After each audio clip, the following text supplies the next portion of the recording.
Let's stay now in Philadelphia, Pennsylvania with Luke Vargas, United Nations Bureau Chief for Talk Media News, and we will discuss the President Barack Obama speech in more detail. Luke, as you saw the speech, what was your sense of the sort of flow and the way in which President Obama made the case, not only for the successes that he achieved, but how he sort of framed the big choice to be made now?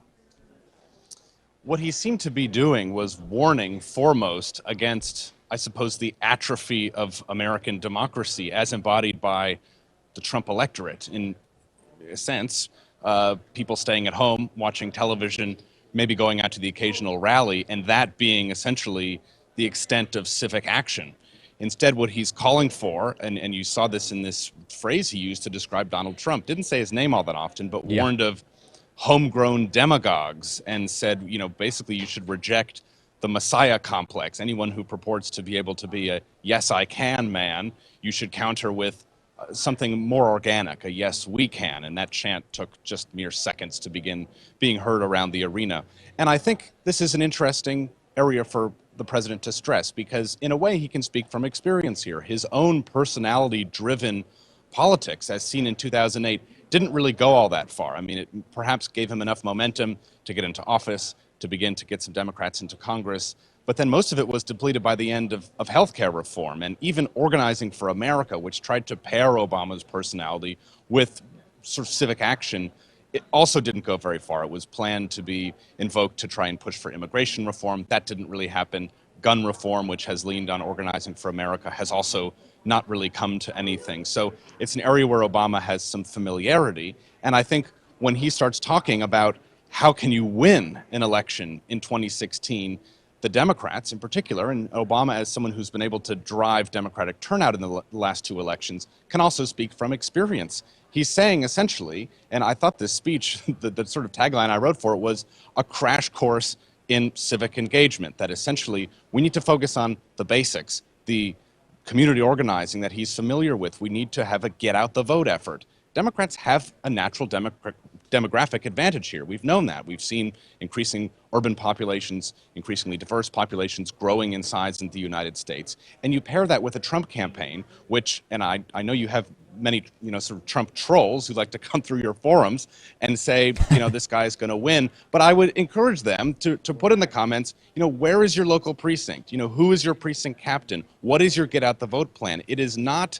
sexy stuff, David, but it is the kind of stuff that wins elections. And we do not see the spending that the Democrats plan to deploy in early battleground states from the Trump campaign. And in many ways, I think the president is saying, hey, we don't need to shake up the script too much. I know some tricks. You guys, there's a great line where he said, you guys know how to do things with technology that I have no clue about. He realizes that Democrats have the tools. They just need to be reminded that they're in their possession. Yeah, and sort of summarizing that entire idea with that line, don't boo, just vote, which I thought was a really good summary of that. So at the end of the speech, Hillary Clinton came out, greeted President Obama, embraced President Obama, etc.